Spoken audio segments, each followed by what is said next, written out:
when a racist cop takes things too far, assaulting a pregnant black woman in broad daylight. He thinks his badge will shield him from the fallout. But the very next day, the entire town is shaken as the woman's husband steps into the spotlight, proving that no one is above justice.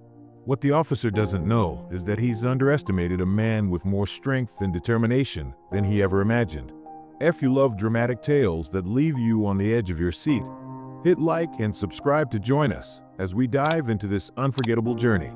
Let's get started. The midday sun bore down relentlessly as Marcia Clark shuffled along the cracked pavement of Maplewood Street, her hand pressed firmly against the curve of her belly. The heat was oppressive, and the weight of her 8-month pregnancy made the short walk from the pharmacy feel like a trek through quicksand. The bag in her hand contained the prenatal vitamins she had been waiting on for weeks. Ahead, the familiar shape of her apartment building came into view, its peeling paint and sagging balconies no less welcoming for all their flaws. She sighed in relief and wiped at the sweat beading her forehead. A police cruiser rolled to a slow stop on the curb just as she reached the crosswalk. The engine rumbled loudly, a low growl that seemed to echo down the empty street. Marcia glanced at the car, catching a glimpse of the officer behind the wheel. He was pale-skinned, broad-shouldered, and his aviator sunglasses caught the light as he turned his head toward her. She hesitated. "Hey," the officer called, his voice sharp and commanding. He pushed the car door open and stepped out, one hand resting on his utility belt. Marcia frowned, looking over her shoulder to see if he was addressing someone behind her. "I said hey." His boots hit the pavement with deliberate force as he approached. "What are you doing out here?" Marcia shifted her weight, one hand instinctively moving to cradle her belly. "I'm walking home," she replied cautiously. The officer's gaze swept over her, his lip curling into a sneer. "You live around here?" "Yes," she said, her tone firm but polite. "Just a few blocks away." "You got ID on you?" he asked, his hand now resting on the grip of his holstered gun. She blinked, startled by the demand. "I am just walking home. I wasn't doing anything wrong." The officer's posture stiffened, and he took another step closer, looming over her. "When I ask for ID, you give it to me. Don't make this harder than it needs to be." Marcia's pulse quickened. She glanced around the street, but it was eerily empty. The nearest open shop was the bodega half a block back, but its windows were covered with ads and posters, blocking any view inside. "I didn't bring my wallet," she said, her voice trembling slightly. "I just went to the pharmacy for vitamins. I'm not carrying anything else." "Convenient," the officer muttered, taking off his sunglasses to reveal cold, pale blue eyes. He squinted at her. "You people are always so full of excuses." Marcia stiffened. "Excuse me?" "You heard me." He gestured toward her belly with a dismissive wave of his hand. "Dragging yourself around like that. Probably looking for a way to make trouble. Let me guess you're on government assistance, right? Playing the victim while the rest of us work to clean up this city." Her jaw dropped. "What? Don't talk back to me," he snapped, his voice cutting through her protest. "You think you're special? That baby doesn't give you a free pass." Her shock gave way to anger.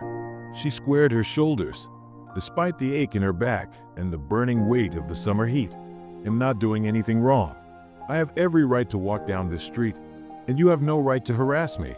The officer's expression darkened. His hand moved to the radio clip to his shoulder. "Harass you? Lady, you're lucky I'm not arresting you for resisting." "Resisting what?" she demanded, her voice rising. "I didn't do anything." Her raised tone seemed to flip a switch in him. His jaw clenched, and in one sudden, violent motion, he shoved her shoulder. She stumbled backward, her sandals catching on the uneven pavement. "Don't raise your voice at me," he barked. "Stop," Marcia cried, panic flooding her voice. "I'm pregnant. You think I care?" He shot back, stepping toward her again. Marcia held up her hands, palms out. "Please, just let me go home. I don't want any trouble." But her plea only seemed to fuel his fury. The officer grabbed her arm, his grip bruising. "You're gonna learn some respect," he growled, yanking her closer. "Let go of me," she shouted, twisting in his grasp. The next moment felt like slow motion. His knee came up, striking her just below her ribs. The impact sent her sprawling onto the sidewalk. Her knees scraped against the rough concrete, and the bag from the pharmacy flew from her hand, its contents spilling onto the ground. A sharp pain shot through her abdomen, stealing her breath. She cried out, clutching her belly as a warm, wet sensation spread beneath her dress. Blood. Her vision blurred as she struggled to stay upright. Somewhere behind her, voices began to rise. "What the hell are you doing? You hit her. She's pregnant." Neighbors began spilling out of nearby buildings, their shouts mixing into a chaotic din. The officer took a step back, his hand hovering near his gun. "She was resisting," he said, his voice tight. "Resisting what?" A man demanded, his phone held up as he filmed. "She's a pregnant woman walking home. What's wrong with you?" "Stay back," the officer shouted, his hand now gripping the weapon. Marcia's head swam as she tried to push herself up. Hands reached out to help her, a blur of faces and voices circling around her. "Call an ambulance," someone yelled. "I'm fine," she murmured, though the blood pooling beneath her told a different story. "You're not fine," a woman said firmly, kneeling beside her. "Stay still. Help is coming." Marcia blinked up at the sky, the edges of her vision going dark. Her last clear memory was of the officer backing toward his cruiser, the shouts of the growing crowd ringing in her ears. The ambulance tore through the streets of Maplewood, its siren blaring as paramedics worked frantically inside. Marcia lay strapped to the stretcher, her face pale, her breath shallow. A young paramedic, sweat beading on his forehead, pressed a hand to her shoulder. "Stay with us," he urged, his voice steady despite the tension in the small, cramped space. "What's your name?" "Marcia," she murmured, her voice barely audible. "Good, Marcia. We're almost at the hospital. Do you know how far along you are?" 32 weeks, she whispered, wincing as another wave of pain gripped her abdomen. Her hands instinctively cradled her belly. "My baby." "We're monitoring everything," the paramedic assured her. He glanced at his partner, who was adjusting in four-line. The concern in their exchanged looks didn't escape her. "We'll do everything we can for you and your baby." The ambulance screeched to a halt outside Westbrook Medical Center. The back doors flew open, and the paramedics moved swiftly, unloading the stretcher and wheeling Marcia through the emergency entrance. Nurses and doctors converged, their voices blending into an unintelligible hum as they asked questions, checked vitals, and prepared for a potential delivery. Marcia blinked up at the harsh fluorescent lights, her vision swimming. The last thing she heard before succumbing to the darkness was one of the nurses calling for an obstetrician. When Marcia woke, the sterile white of the hospital room was the first thing she noticed. The steady beep of a heart monitor and the faint hum of machines filled the air. She turned her head slightly, wincing at the soreness in her ribs. Her hand immediately went to her belly. It was still there, the round curve a reassuring presence. She exhaled a shaky breath. A soft knock at the door interrupted her thoughts. It swung open to reveal a nurse holding a clipboard. "You're awake," the nurse said, her tone kind but professional. "How are you feeling?" "Sore," Marcia admitted, her voice hoarse. Is my baby okay?" The nurse offered a small smile. "The baby's heartbeat is strong. The doctor will be in shortly to explain everything, but you're both stable for now." Marcia nodded weakly, relief washing over her. But it was short-lived as the memory of the incident came rushing back. The officer, his knee, the blood. Her heart rate spiked, and the monitor began to beep faster. Hey, it's okay," the nurse said quickly, stepping closer. "You're safe here." "I need my husband," Marcia said, her voice trembling. "Please, can someone call him?" The nurse nodded. "He's already here. They'll let him know you're awake." A few minutes later, the door opened again, this time with more force. Jamal Clark strode in, his tall frame radiating tension. His dark eyes scanned Marcia, softening with relief when he saw her sitting up.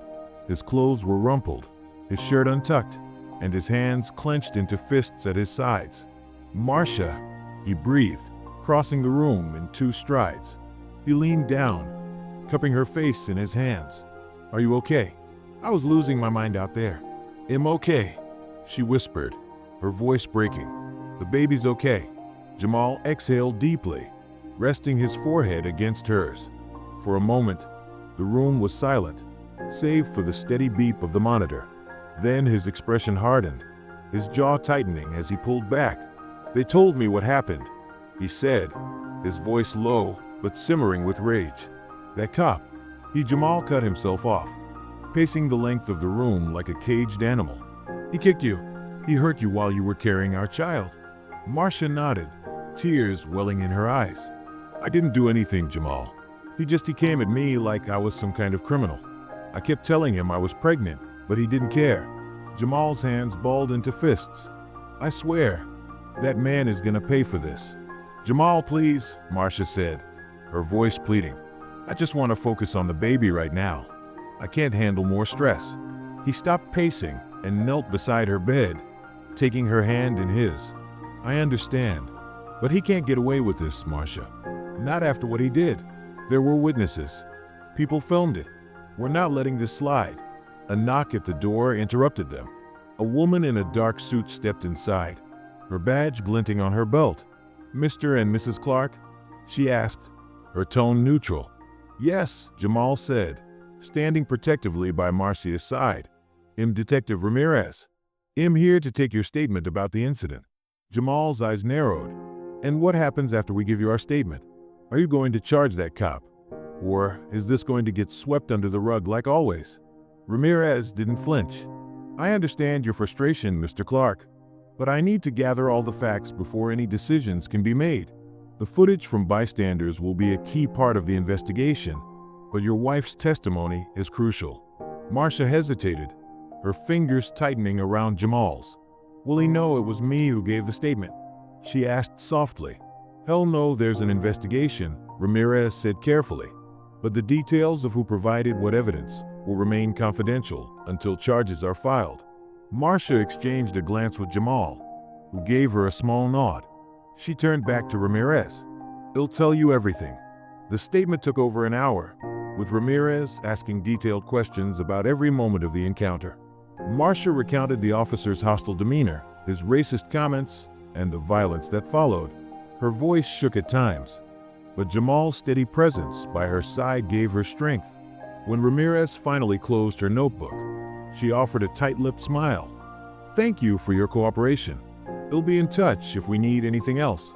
After she left, Jamal sat back in his chair, his arms crossed. "We'll see if they actually do anything, but if they don't, I will." Marcia looked at him, worry etched into her features. "What do you mean?"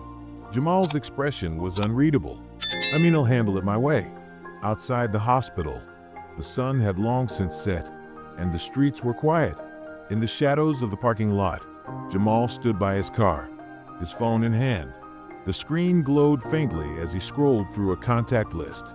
His thumb hovered over a name before he pressed it. The phone rang twice before a deep voice answered. "Jamal, haven't heard from you in a while. What's going on?" "I need a favor," Jamal said, his voice calm but cold. "It's about a cop." The next morning, the hospital buzzed with muted activity. Marcia sat propped up in her bed, her hands gently resting on her belly. She felt the baby shift and kick small movements, but enough to remind her that, for now, everything was okay. Jamal, however, wasn't as calm. He paced by the window, his phone glued to his ear. His words were low, clipped, the tone of a man trying to rein in his anger. "Yeah, I've got the names. Footage is everywhere," he muttered into the receiver. "People on the block saw it all. I just need you to pull whatever strings you can to make sure this gets attention." Marcia shifted uncomfortably in bed, watching him. She had heard him make several calls that morning, friends, community leaders, even reporters. Jamal wasn't just angry, he was methodical. She knew that look in his eye, the same one he got when life had tried to crush them before. Jamal hung up, turning to her. "The footage is spreading," he said, his voice grim. "Everywhere.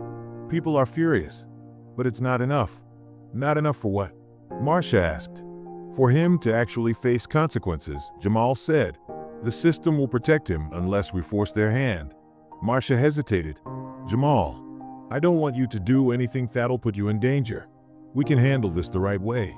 Jamal's expression softened briefly, but then the fire returned.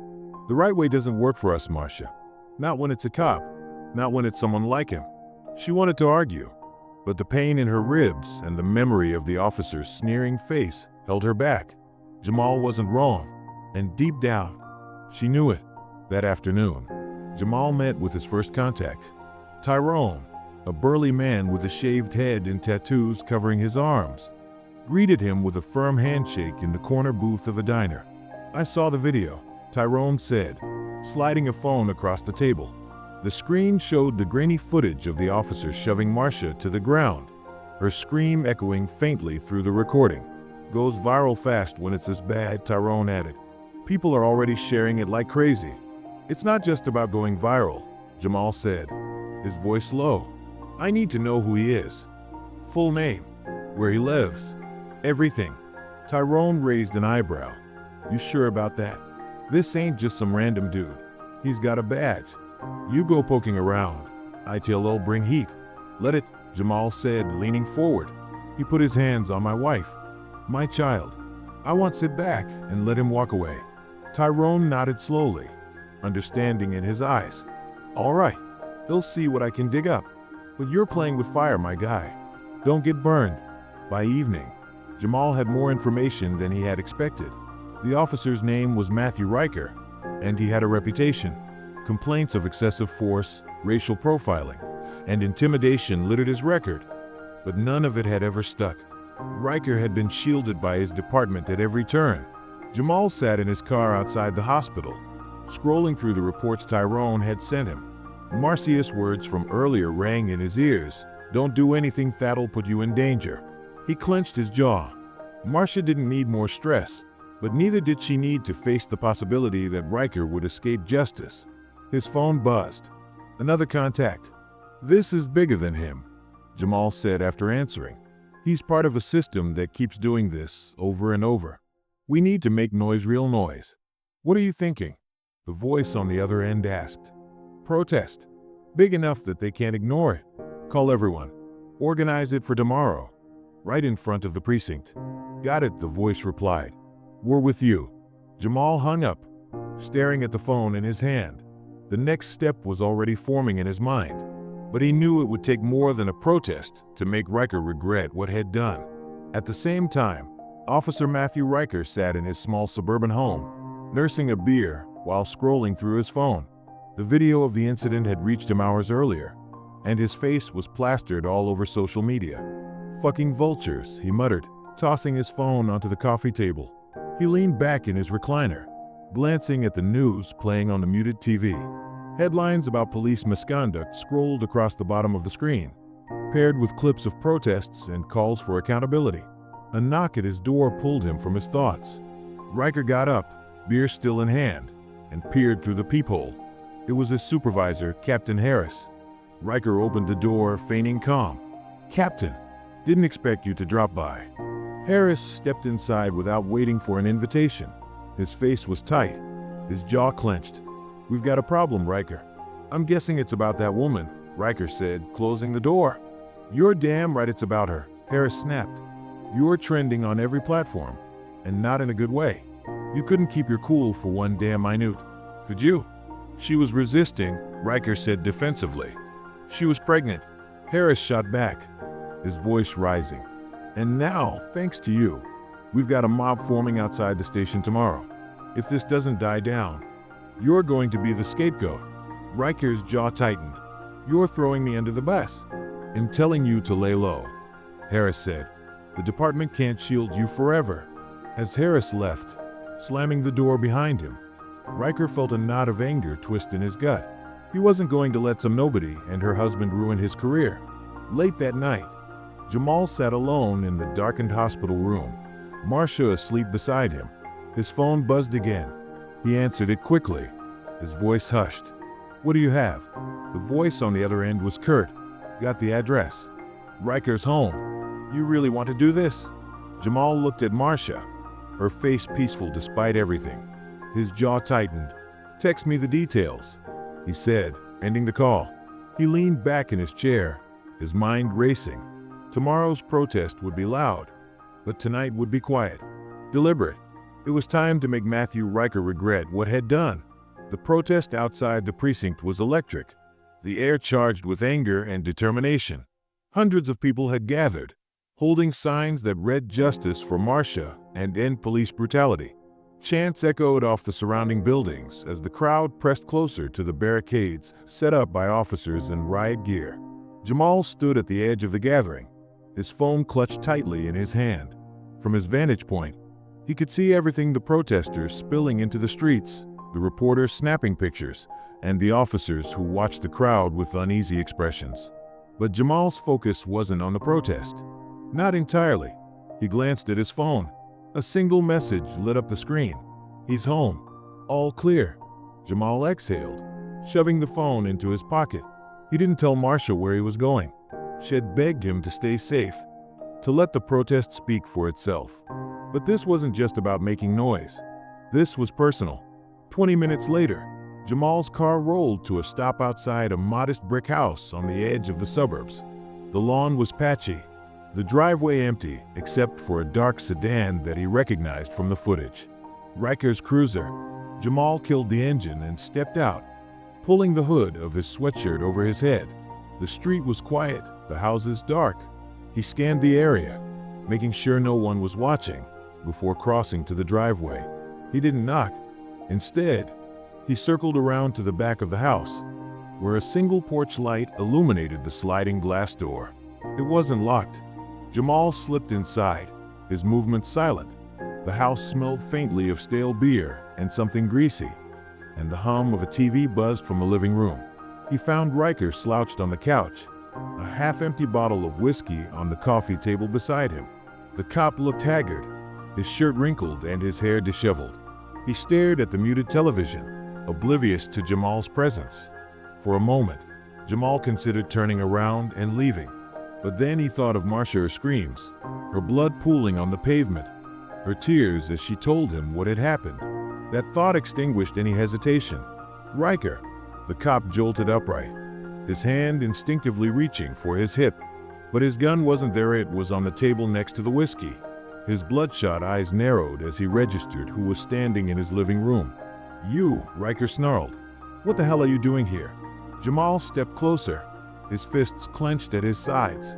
"You know exactly why I'm here." Riker sneered, leaning back on the couch like he wasn't intimidated. "You're trespassing. I could shoot you right now, and no one would blame me. You've done enough damage for one lifetime," Jamal said coldly. "You put your hands on my wife, on my child. She got in the way," Riker spat. "If she didn't want trouble, she should have stayed home where she belongs." Jamal's chest tightened, but he forced himself to stay calm. Losing control now wouldn't help Marcia himself. He reached into his pocket and pulled out his phone. "You think you're untouchable," Jamal said, holding up the screen. "But the world knows who you are now. You're trending, Riker. Everyone's seen what you did." Riker's smirk faltered, just for a second. "You don't scare me," he said, though his voice lacked the same bite. "I've seen your type before. You think you can take me down? Go ahead and try." Jamal didn't reply. He set the phone on the coffee table, pressing a button to play the video of Riker kicking Marcia. Her screams filled the room, raw and haunting. "Turn that off," Riker snapped, his face reddening. Jamal didn't move. "I said turn it off." Riker lunged for the phone, but Jamal was faster. He shoved the cop back down onto the couch, his strength fueled by months of anger and frustration. "You're going to pay for what you did," Jamal said, his voice low and steady. "Not just to my wife, but to every person you've hurt. You think you can hide behind your badge? Not anymore." Riker struggled to push him off, but Jamal pressed harder, his face inches from the cops. "You're done, Riker," Jamal hissed, and in making sure of it. The next morning, the fallout began. The protest had gained national attention, with news outlets airing footage of the confrontation and interviews with witnesses. The hashtag Justice for Marcia trended across social media, and petitions demanding Riker's suspension amassed tens of thousands of signatures within hours. Riker's house became a focal point for reporters, neighbors, and protesters alike. His department, facing mounting pressure, released a statement announcing an internal investigation. But the final blow came in the form of a leaked documented detailed report of every complaint filed against Riker, complete with witness testimonies and evidence that had been buried for years. The document spread like wildfire, sparking outrage and calls for systemic reform. Riker was placed on administrative leave pending further investigation. At the hospital, Marcia watched the news coverage with a mix of relief and unease. She knew Jamal had been behind some of the leaks, the organization, but he hadn't told her how far it had gone. When he returned that afternoon, she didn't ask. Instead, she reached for his hand, her fingers curling tightly around his. "Thank you," she said softly. "For what?" he asked, sitting beside her. "For fighting for us," she said, "even when I was too scared to." Jamal kissed her forehead. "He'll always fight for you. For both of you." She smiled faintly, resting her head against his shoulder. Together, they watched the world react to Riker's downfall, knowing that while the fight was far from over, they had won this battle. Weeks later, Marcia gave birth to a healthy baby girl. As they held her for the first time, both parents felt a renewed sense of purpose. Across town, Riker sat alone in his darkened house, his career in shambles, his name disgraced. The world had turned against him, and there was no one left to shield him from the consequences. Justice, in its own way, had been served, and that's how justice was served. A tale of strength, resilience, and a fight against injustice, proving that standing up for what's right can change everything. If you enjoyed this story, don't forget to hit like and subscribe for more gripping tales just like this one. Your support means the world and helps us bring you even more powerful stories of courage and redemption. Thanks for watching, and we'll see you in the next one.